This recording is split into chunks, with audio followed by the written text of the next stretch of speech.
If you want to achieve a natural birth in a hospital setting, there's a few things that you need to know. So I'm going to cover the most important ones with you right now. Hey y'all, I'm Lori with Faith-Based Birthing, and it's my desire to eliminate fear out of the narrative of birth and to take it back from the enemy and restore it back to its God-given purpose. So here are 5 things that you need to know that you want to have in mind when you're trying to achieve a natural birth in a hospital setting. Now, I want to preface this by saying I'm using the term natural birth because that's what most people are familiar with, but we'll clear that up with the terminology a little bit later. Okay, so let's go ahead and dive in. And here are the 5 things that I want you to keep in mind if you're planning a natural birth in a hospital setting. So number 1, your birth plan. Your birth plan is for you, not for the medical staff. Okay, let me say that again. The birth plan is for you and your partner, not the doctors and the nurses. So if you don't have a planned induction scheduled, then you're going to show up and you're going to deal with whatever team is on call at the time that you're giving birth. So what that means is the OB that you've been seeing for the past 8 months or however long will more than likely not be the person that is delivering your baby. All right. So the team that is and the OB that is present, they may or may not have time and have an opportunity to read through your birth plan.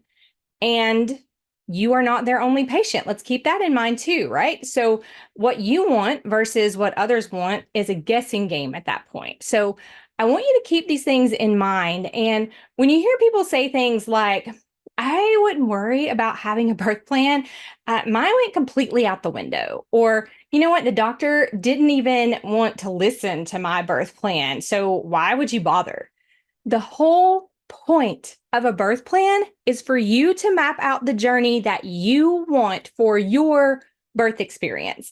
And it takes a lot of research because we've strayed so far from the simplicity of just giving birth in our society. And the knowledge that you gather when you research is going to help you in achieving whatever you believe is the best experience for you and your child. Okay, so our bodies are made to do this. There's a fly. Our bodies are made to do this, but birth has become something that's managed rather than a divine experience where we partner with God to bring life into this world. So tip number 1 is educate yourself and create a birth plan that aligns with the experience that you want, whether that is a physiological birth with minimal intervention or a fully managed care birth where you're having an epidural and everything, right? It is your plan and you have to advocate for it. So that leads me to tip number 2, okay? Use your voice and make sure that your partner feels comfortable using his voice too, or her voice if it's, your mom or best friend or sister or someone else in the room. I don't know. But once you know what kind of birth you want, then you've got to be ready to use your voice. And you have to make sure that your partner or your support person knows how and when to speak up for you. So this is crucial, especially in a hospital setting. Hospitals are full of routines, okay? So doctors and nurses are used to doing things a certain way. And if you're not clear about your preferences, it's easy for them to just follow their usual protocol. You have to be ready to ask questions, to voice concerns, and say no if something doesn't line up with your plan. Now, I'm not saying you need to be confrontational, but you do need to be confident in what you're saying, what you're asking, what you're doing, okay? And if you're too afraid to speak up or you're unsure of what you want, it's going to be harder to achieve the birth experience that you've envisioned, okay? So the next key that I want you to keep in mind goes in line with number 2 as well, and that is relational intelligence. And relational intelligence is just something where, even in the middle of labor, you have to understand how to interact with the medical team. So they're not out to get you, but They work within a system that's based on a routine and has a set of standards. So they've done this hundreds of times, and sometimes that routine can feel impersonal to you. And so let me preface this. When I had my first birth in a hospital, I walked up to the desk. I told them that my water had broken and that I was having regular contractions. And they looked at me like, yeah, sure, you wouldn't be walking up if your water had already broken. Turns out I was one of the 10% whose water broke first. And so I had to advocate to myself to even be taken seriously by the nurse at the station in that moment. All right. So, and she was young, whatever, but you need to be able to stand firm and communicate what you want and do it with kindness. It's all about balancing firmness with respect. And so that's what I mean by relational intelligence. You have to understand that they do what they do because it's routine for them, and they do it over and over and over and over and over and over and over and over again. And so are they set in their ways? Absolutely. Can you break them out of that mold? Yes. Yes, you can. By the time I had my second birth in the hospital, I actually had nurses come back and thank me for being part of my experience because they had never witnessed a birth like that. But I also had to advocate really hard. And I'll do a whole other episode on just what I had to advocate for and what you should be ready for. But in all of it, you have to use relational intelligence. And in the midst of it, you and your partner both have to understand this isn't an attack. It's just their way of doing things. And they are strong headed too in a lot of ways. All right. So just be firm and be kind and understand that they have a lot going on too. So, the next tip that I want to give you is know why you're choosing your birth experience. This one is extremely important. Okay. You're choosing the birth experience you want for a reason.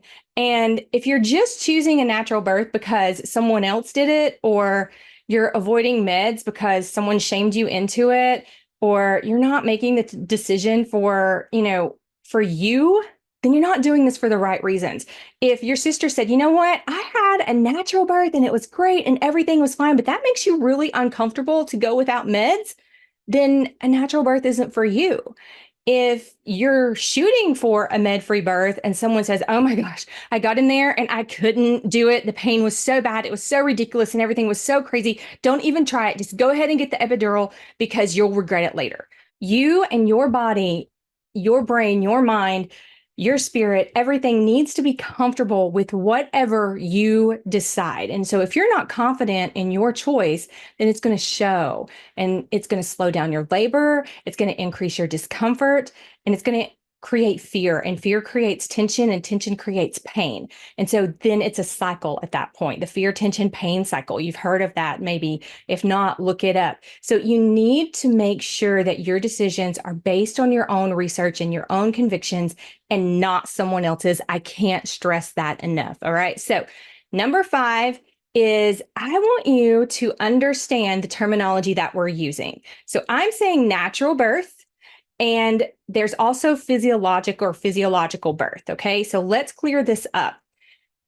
When we say natural birth, we usually mean a birth without meds in a hospital setting, or even a birthing center or home birth, right?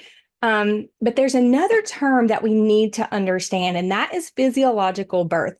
Physiological birth is the way that God designed our bodies to give birth with no interference. All right. So it's when your body goes through the entire process from labor to birth of the placenta without any intervention at all. Now, I'm going to be honest with you.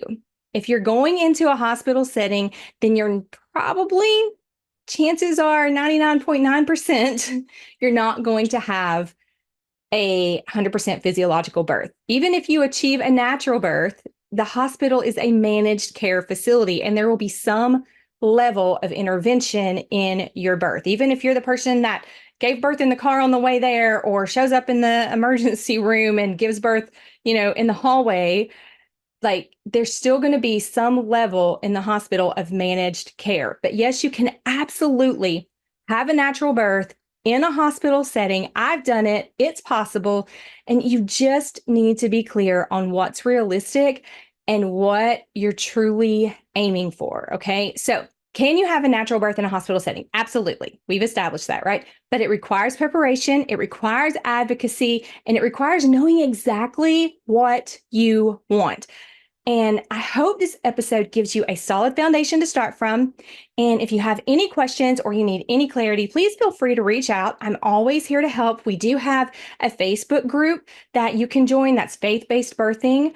And you can join that Facebook group. I think it's hospital birth, home birth, natural birth. I don't remember how it's worded, but you can find that Facebook group and join it.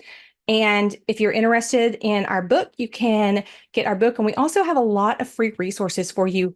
And you can check out our YouTube channel as well. So if you have any questions, please reach out. If you are watching this on YouTube, post your questions below. And I'm happy to get back to you. So I hope you have a fantastic day, and I will see you later. Bye.